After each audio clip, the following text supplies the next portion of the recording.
Hey, welcome to the very first podcast of 2026. For those of you that have been following me over the last couple of months, you know that my new book, Becoming Loud and Brave, came out in December of last year now. And I wanted to do something starting out this year that I haven't done before, and that's do a little Q&A. So some of you have been writing to me and asking me questions about the book since it's come out. So today I'm going to spend some time discussing one of the questions that came from a guy who lives in Wisconsin who wrote to me, and I thought I would take just a few minutes in the podcast today and share with you my thoughts about that.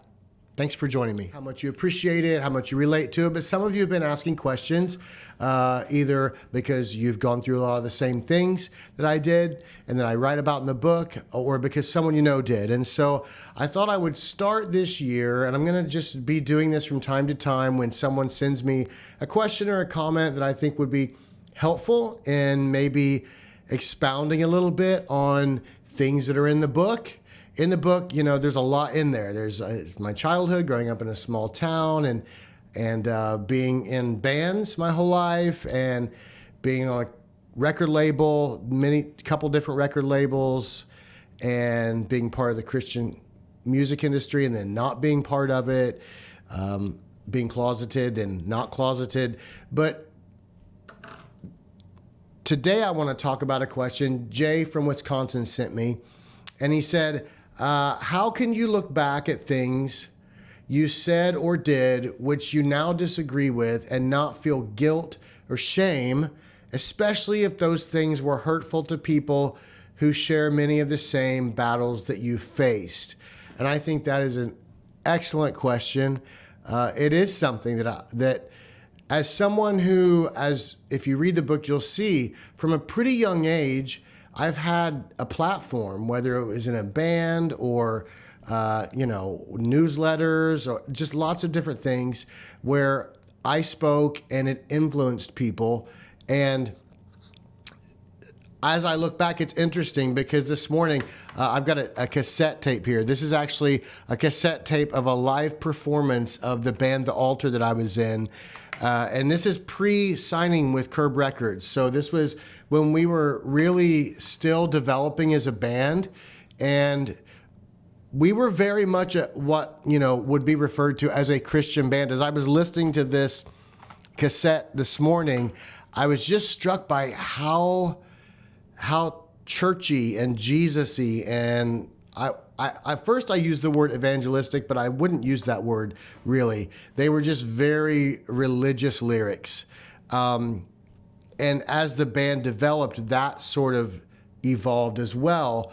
And some of the things that, I was listening to this one, I was like, oh, wow, I would never write that. I would never say that now. But we were young, and we were products of the environment that we grew up in, of the influences that we had at the time. We all had grown up in a very small Midwestern rural town. And so we were just products of that. We were young guys who wanted to change the world and help people know that Jesus loved them. And so our hearts were really in the right place, and we were sincere. And I think there's something really beautiful about that. So Jay's question about how can you look back at things which you said or did which you now disagree with and not feel guilt or shame, especially if those things were hurtful to people who share many of the same battles you faced. That's something that I've had to face. That's something that I've had to reconcile, that there have been times in my life when I had a platform and I said things because I was in my own sort of growth. I was just growing, really, And I was also involved in a lot of internal battles. And I think that's true of a lot of people where, we say often what we think people want to hear. We say what we think is the right thing, even if it's not something that resonates to be true within us. And so how can I look back at things that I said or did that I don't agree with now and not feel guilt or shame? Well, I've learned to realize that I was doing the best I could with what I knew at the time. And we are all products of our environment. We don't have to be prisoners to it, though. And I think that's a really important distinction, is we don't have to be prisoners to it. It's called growth. And we can either stay stuck in a place where we're not growing, where we're not exposing ourselves to new information, new ideas, new perspectives. And if we choose that life, then we won't grow. And we very often will end up just saying things out of repetition. We'll parrot things that we've heard other people say because we think it's the right thing. And even if there's something in us that says, gosh, this may not seem to resonate truthfully with me, we'll continue to say it.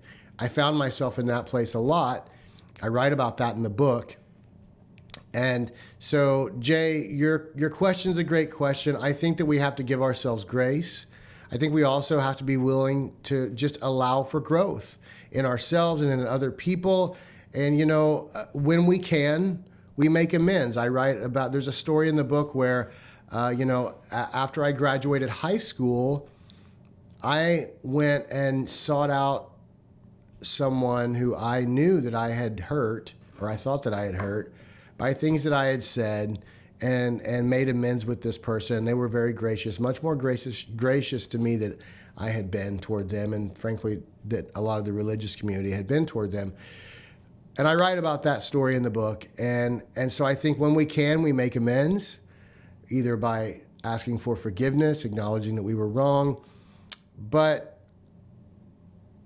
it's just part of growth that if we're growing, we're going to look back on things that we said or did and be like, I wish I had known better so that I could do better. I wish that I had known differently so I could have said that differently.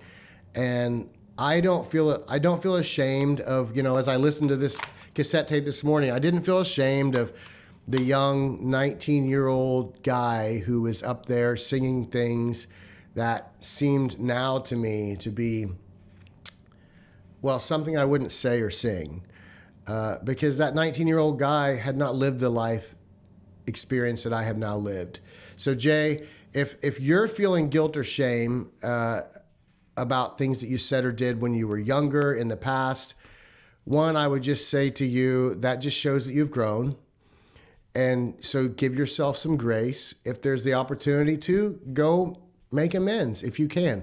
If there's not that opportunity, then you just have to sort of make peace with that and know that now you're doing the best you can. You know better, so you do better, right? We probably all heard that.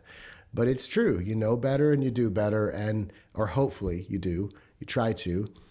And when you have the opportunity to, it's one of the reasons I wanted to write the book, because I wanted to put it on public record that I don't agree with a lot of the things that, when I was a young follower of Jesus, that I ascribed to. And so when you have the opportunity to say that, to say, I've grown. I don't agree with that anymore. I may have said it, I may have done it, but I don't agree with it anymore. When you have the opportunity to, go ahead and speak up. It's what, being loud and brave. Being loud is not just about making noise. It's about being willing to say what's true and say it with compassion towards others and toward yourself, and with grace towards others and toward yourself. And realize that as we grow, we're going to look back on things that we said or did and be like, oh, I wish I had done differently. But if you don't know different, you can't do different. And you have to just allow grace for yourself and for others. So Jay from Wisconsin, I hope that's helpful. And continue to grow, continue to learn, and be brave. We'll see you soon. Hey, thanks for tuning in to today's Loud and Brave podcast. Just want to remind you, if you haven't yet, subscribe to my channel. And if you like what I do, please share it and, tell people about it. And also, just want to thank Jay from Wisconsin for his question, and let you know that if you've got questions you'd like to send me, you can email me at charlie@charlieeash.com. That's my website, and that's the email that goes directly to me. So go to charlieeash.com or email me at charlie@charlieeash.com. Send me your questions, send me your comments. Who knows? Maybe yours will be featured on the next podcast.